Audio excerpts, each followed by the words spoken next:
to the flag of the United States of America, and to the republic for which it stands, one nation, under God, indivisible, with liberty and justice for all.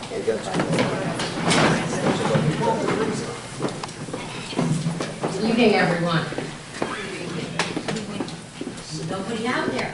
How's that? I said good evening, and I said good evening. How long is this?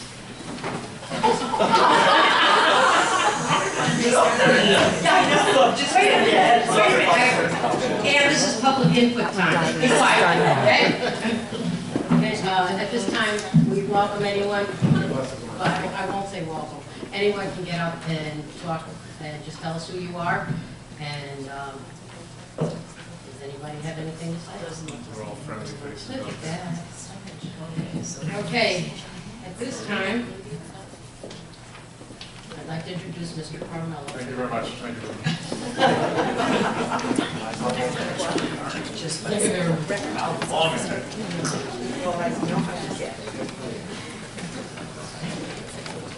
Be quick so we can watch at least a second. If anybody's streaming and it has score updates, you can tell us. Yeah. Starting. As soon as you're done, we'll fill you in. All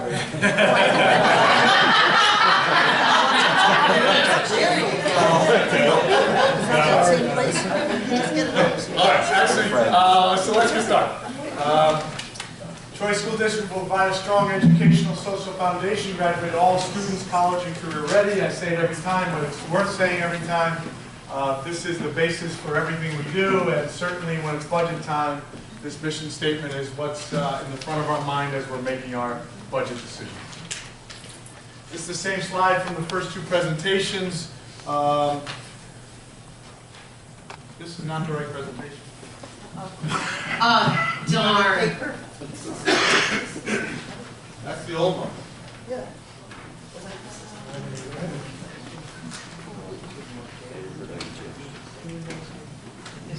Are you sure this is that one slide is the same? Yeah, but I looked at the next one.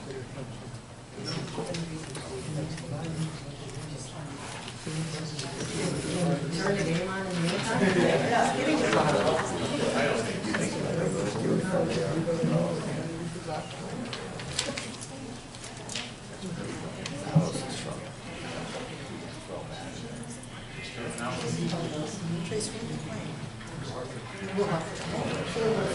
Is that it?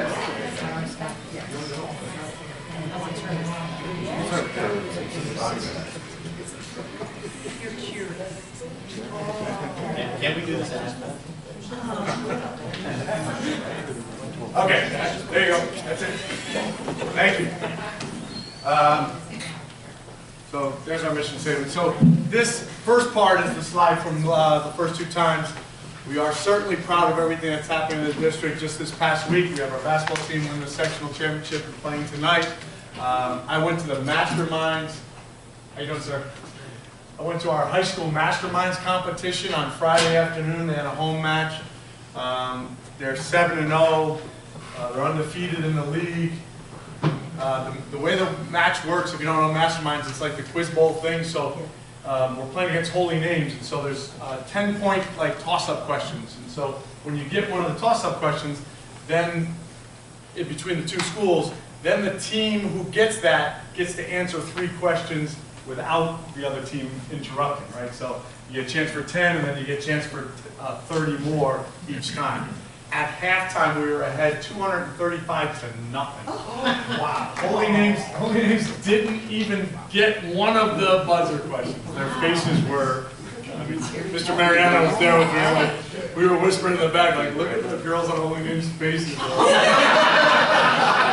mean, they couldn't even, like, I mean, it was like... You guys are the mean kids. It was unbelievable. The final score was 455 to 30. They got one in the second half, but it was just awesome. They're trying to qualify like they did the last couple of years for nationals in Atlanta. But just great things happening all around the district. So many things to be proud of. We are still feeling the effects of the pandemic. I said last time that doesn't mean that we're not back to normal. We are, but it's just been a learning gap and some mental health things that we're dealing with. And we're going to keep building on all of our successes.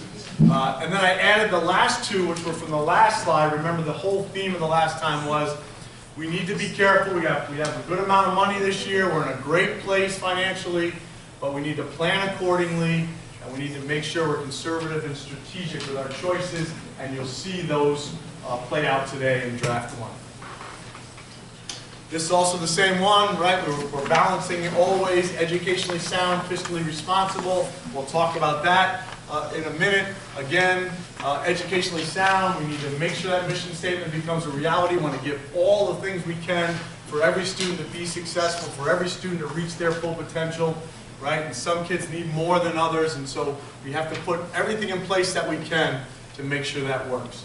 The fiscally responsible piece is we always have to be good stewards of the taxpayers' money. We've done a great job with that over the last 7-8 years, and we will do that again this year. But again, we have to always keep in mind, and especially that last piece with that long-term planning, going back to that, being conservative and strategic in our choices. So the tax cap.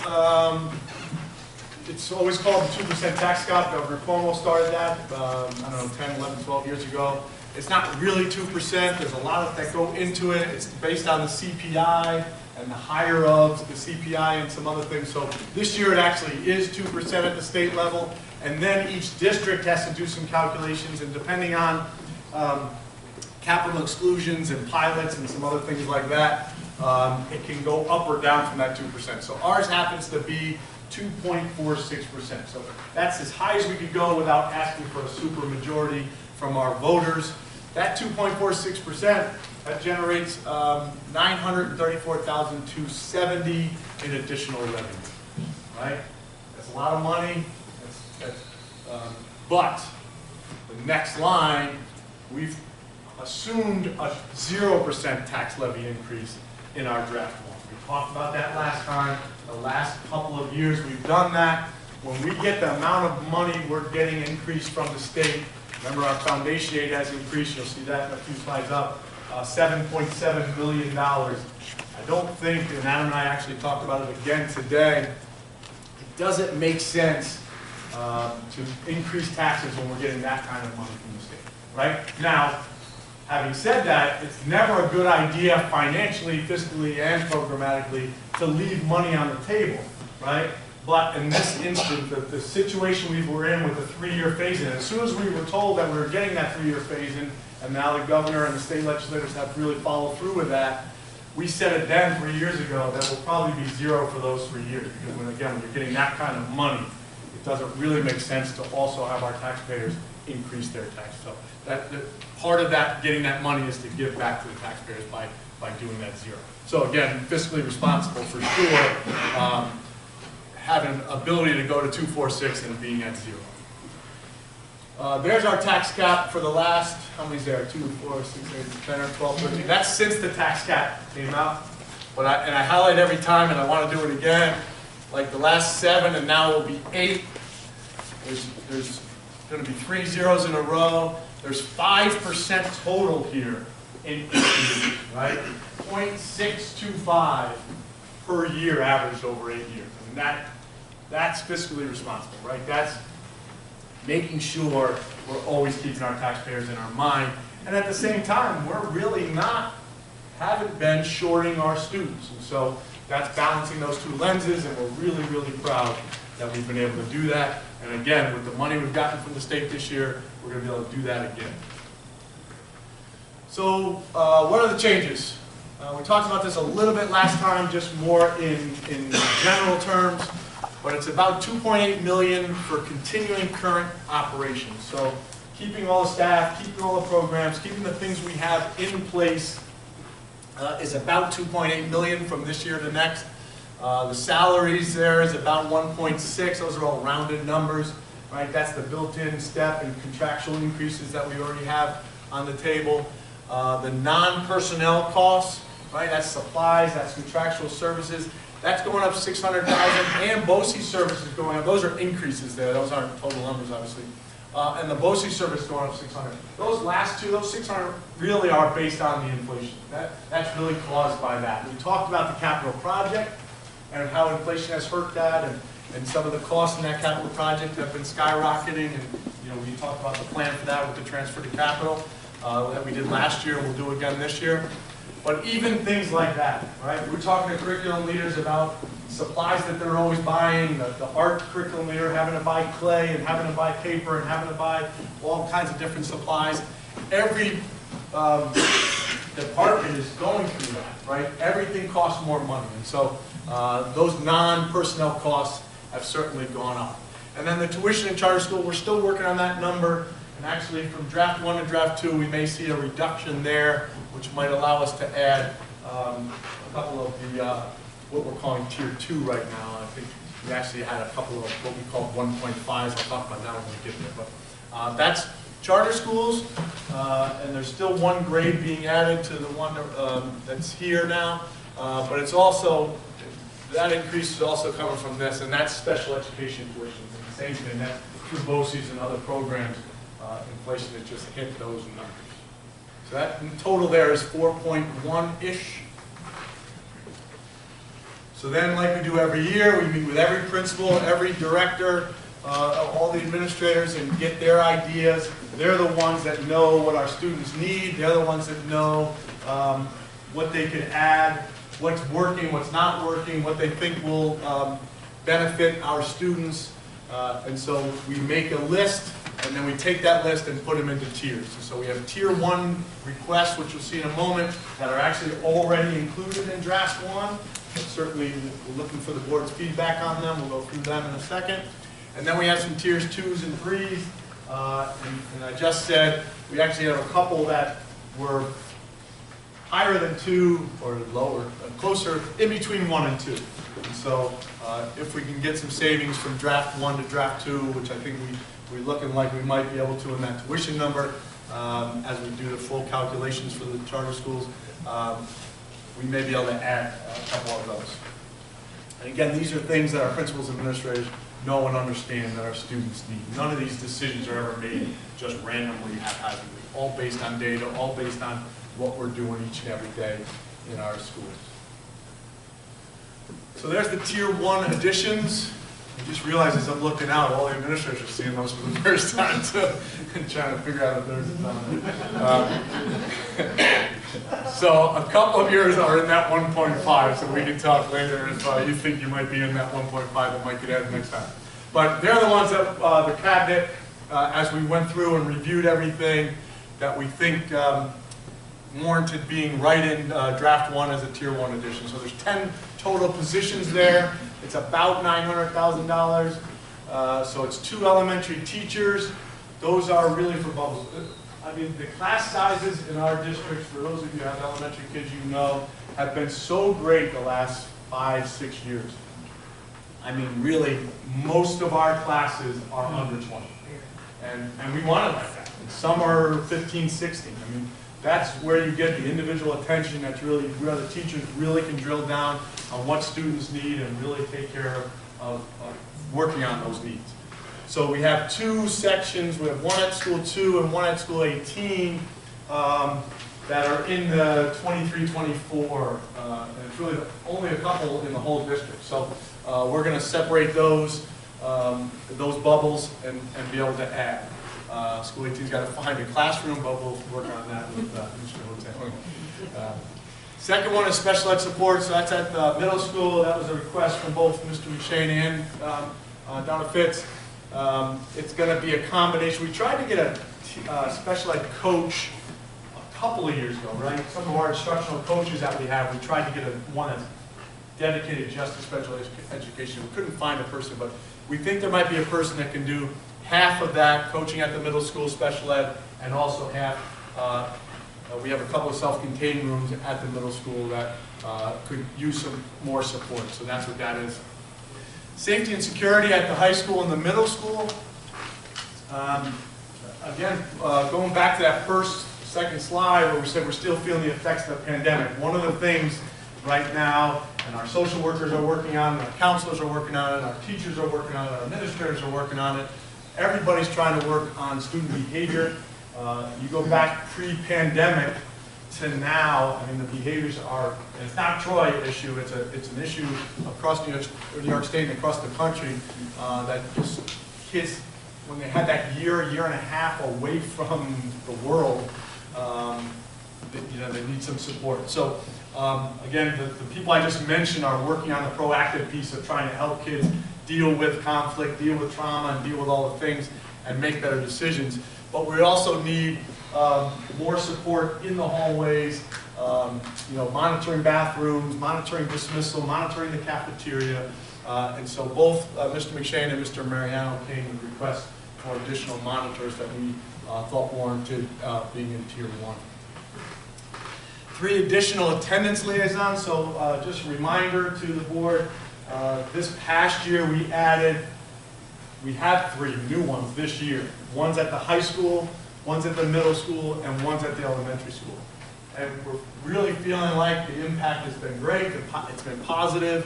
What they're doing is doing home visits every single day, meeting with families whose students are having attendance issues, trying to figure out what the obstacles are, what are the barriers to getting their son or daughter in school every day, and then trying to help them overcome those barriers, right? And so it's been successful. The issue at the elementary level is there's one for all 5 elementary schools. So, for instance, that elementary, right now that attendance liaison is at school 2 on a Monday, let's say. Deals with some families, does all the things I just said, meeting with families, trying to figure out how to get kids to school, what can we do for you, how can we help you. And then Tuesday they're at school 16, and not that they can't follow up still with the school 2 people, but they're not actually dedicated to school 2 until the following Monday. So time passes and the impact is not as great. So 3 of our elementary principals actually asked for their own attendance. So that's something that we agreed to and put in. That will be in addition to the one that's there. So we'll have 4 over 5 schools, and I think that'll really be able to target that. And then the technology department from Christina Cole, that department has gotten so big. Again, another effect of the pandemic is we're doing so much virtual learning, not virtual where kids are home, but using the technology in our buildings, exponentially more than we did pre-pandemic. And it's great, and that's one of the good things that's come out of it. And so that department has grown so much that there's administrative help that's needed there. So that's what that is. Questions on our Tier 1 additions? Those are 900,000 or so, and those are in draft 1, which you'll see.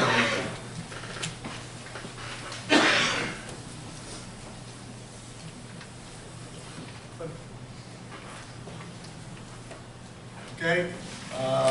This is the same slide as last time. I'm not talking about it again, but the inflation, the supply issues, all the things that I just talked about before has continued to affect the capital project. The only difference is we put an actual number on. I think I said the number verbally last time, but we didn't have it on the slide. So last year we did 7 million. I think in talking Adam and reviewing the numbers, I think 5 million will do it this year.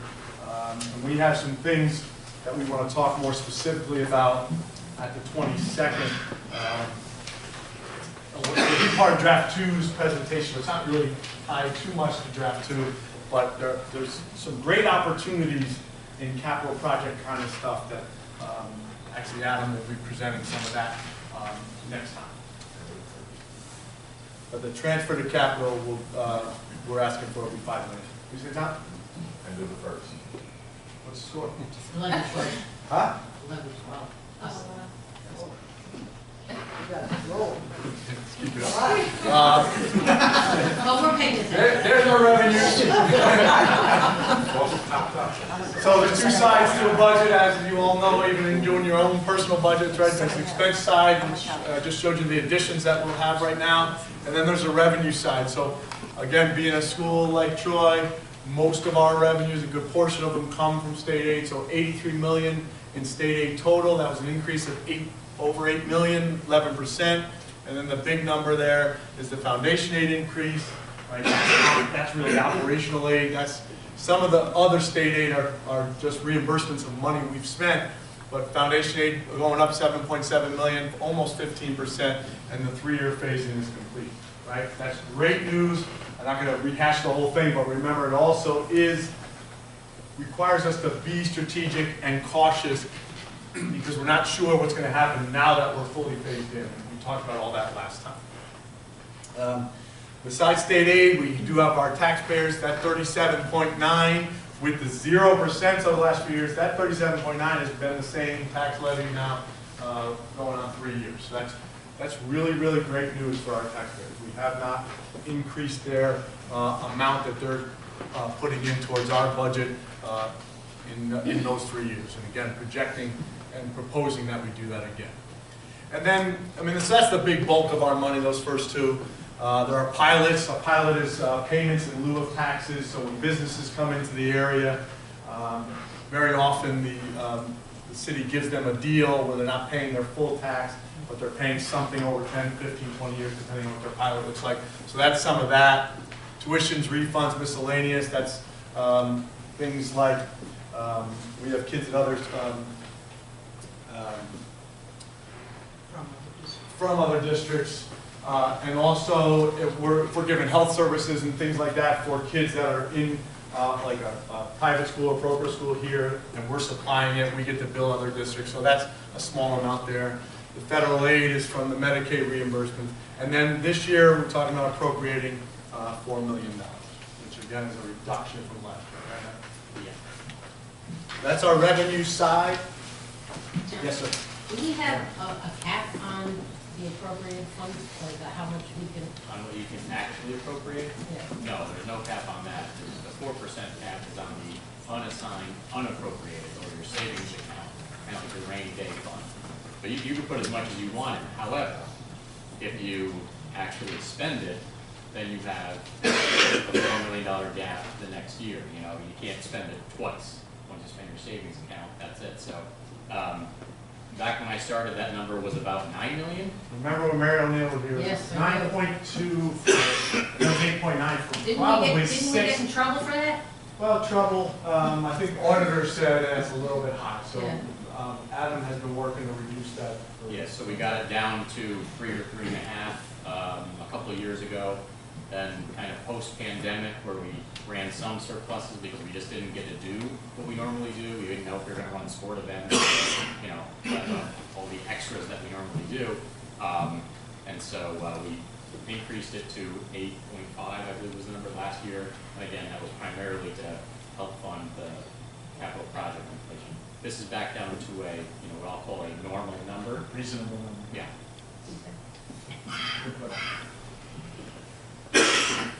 Okay, so there's our draft 1. This is our current budget, 126,903,272. That's the one we're operating on right now. The draft 1 proposal with the tier 1 additions that we just saw and the transfer to capital is 131,890,045. Dollar change a little under 5 million with a percent change a little under 4%. Again, that's the percent change of budget to budget, but again, the tax levy will be 0%. Every budget has to have revenues and expenditures matching.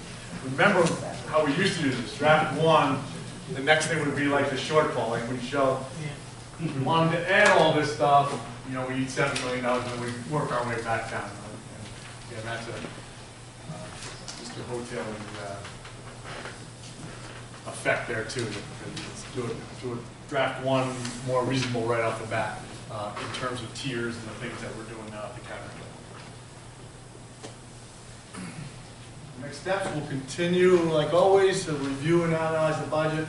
Just talking to Adam today, again, that charter school number, there's some calculations that we're going to do, and we think that's going to go down.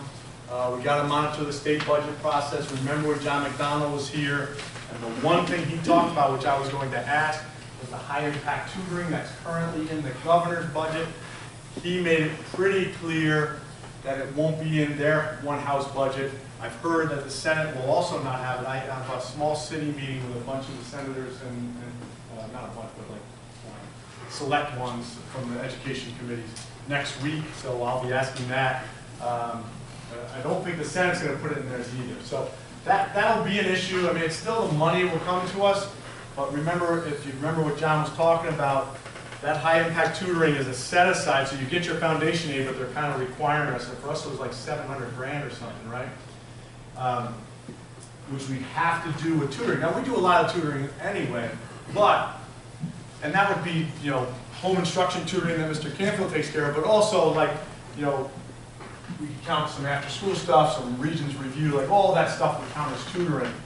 But if it has to be above and beyond what you were already doing, that's going to be a real issue, right? Because then that's $700,000 that we have to pull out of what we just talked about and try to figure out how to spend $700,000 over and above what we're already doing. Now, again, it sounded like John was not going to support that, and hopefully that won't go through. But you know, that's just to say we got to keep monitoring. There's other things in that state budget process that aren't money related, but are that kind of thing where we don't want restrictions either on how we can do stuff. So we'll keep monitoring that. We'll look at our own budget, keep monitoring that, and we'll have draft 2 ready for March 22nd, and also a little bit of capital project, future capital project talk at that time as well.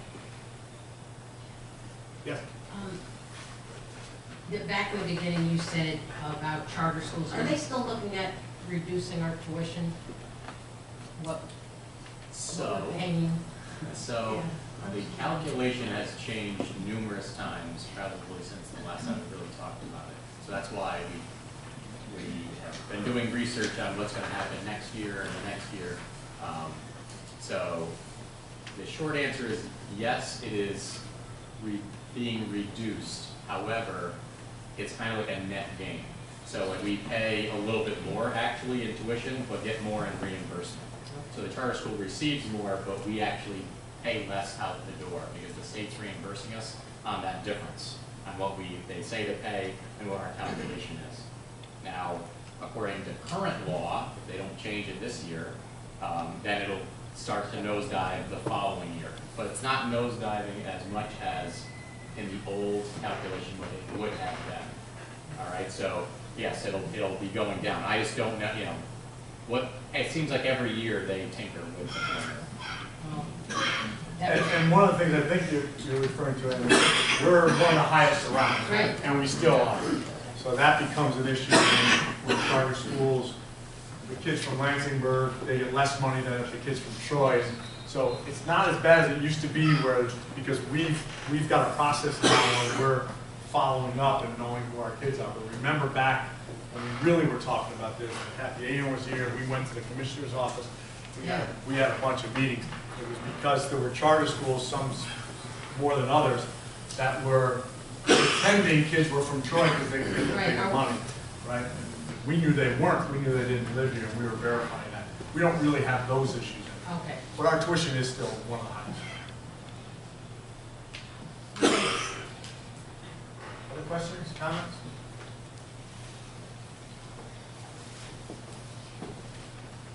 All right, thank you very much.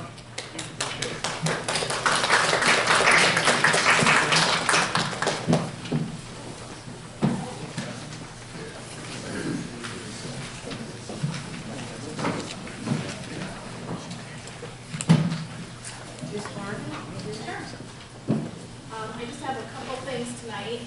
The January treasury reports for you tonight, and all the accounts were reconciled.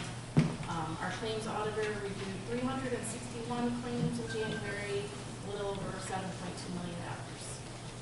Then I just have a couple other things. Tax collection is ending this month, so next month we'll be tying everything out and be turning everything over to the city and the town. That's been going well. I've appreciated having an assistant with Trisha as my tax collector. And then also, I'm sure you've seen in the agendas of approving some staff in the business office in the last couple agendas. So I just wanted to update that we're finally fully staffed. You know, based on our recommendations from the last couple of external audits, that we were a little short-staffed in the business office. So I'm just thankful that now we're fully staffed and busy training and cross-training and getting ready for the last quarter of the year. So Great. that's it. Good news. Thank you. Yeah.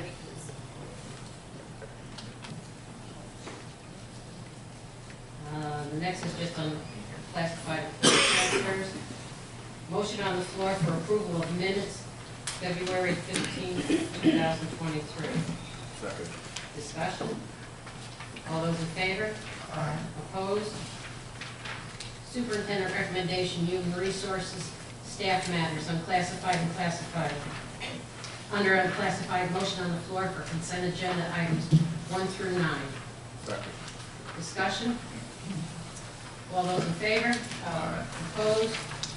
Under classified, motion on the floor for consent agenda items 1 through 7.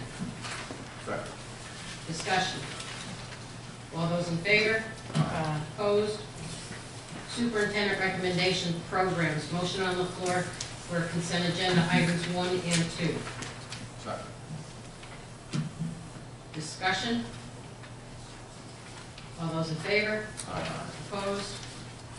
Superintendent recommendation business finance, motion on the floor for consent agenda items 1 through 4.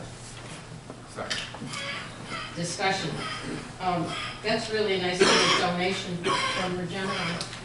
That's a nice little plus, so we really have to thank a lot of our community members for helping us out with things like that. Mr. French gets some credit for that. He actually applied for a grant from them.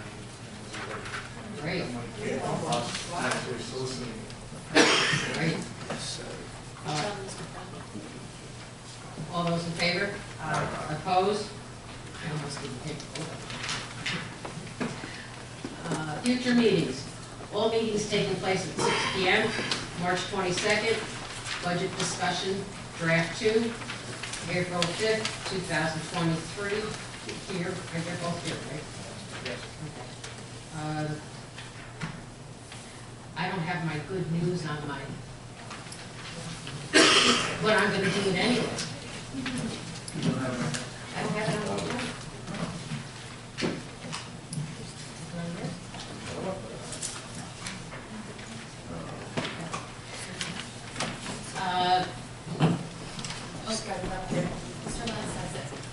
No, she has. I have it. I have it. It just wasn't on my agenda. It's Thank not you. on the agenda. Thank you. I love people running that. Well done. Thank you, Dave. Last week marked Read Across America Week, and students across the district participated in events focused on reading and literacy. School 16 and Carroll Hill welcomed guest readers from the community, including several Troy administrators, board member Ann Apicella, who visit classrooms and spend time reading and talking with the students.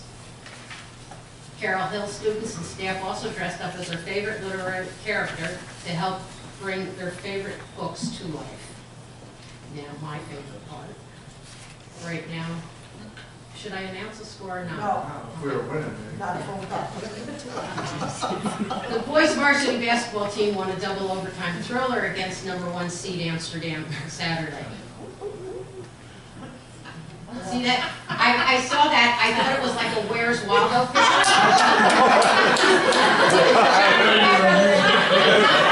You sent it to me. I like to win, so you can see how happy I am. 8th grader Stetson Merritt led Troy with 23 points and was named tournament MVP. That's great from middle school. Junior Terrence Clark was right behind him with 22 points to help secure the victory. Senior Mike Wilshire hit 2 free throws at the end of the first overtime period to tie the game again. Then Clark stepped up to close it out after being fouled and making both free throws to take a 4-point lead. On the other end of the court, Clark made a huge block to seal the game for Troy. To earn a spot in the sectional championship, Troy defeated Hudson Falls 53-50. In the quarterfinal round, Troy relied on Merritt and Clark to notch a 70-64 win Gloversville. Merritt led the scoring with 24 points. Clark added another 19. Legend Merritt worked to keep up with his cousin and scored 14. The boys are fighting to advance to the next round at Liverpool High School as we speak, taking on New Hartford in sub-regional round. And I'm not going to read the score, but I thought these pictures were awesome, because all you see is just the thrill on everybody's face. What happens next? What happens when they win? Wednesday night, they play in Potsdam on Saturday. I'm gonna We're letting this whole district go. Potsdam? Yeah, once they go to Potsdam, it's cool. Not a great place to be. Yeah, really. But great job. And then if we win that, we come back to Glencoe.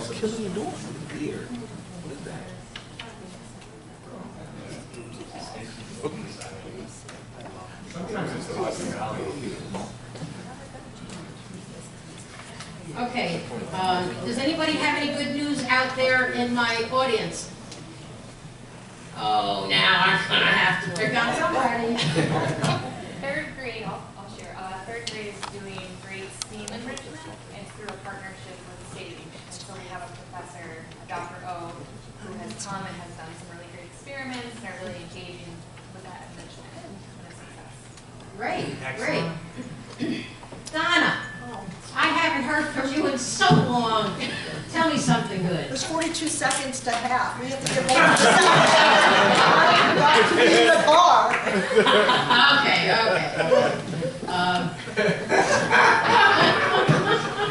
We just scored 4 in a row. Let's go. We gotta go. Okay, motion on the floor. Okay, if I must adjourn, I will. Motion on the floor to adjourn. Well, discussion. Anybody want to talk about going home? All those in favor? Opposed? Good night, everybody.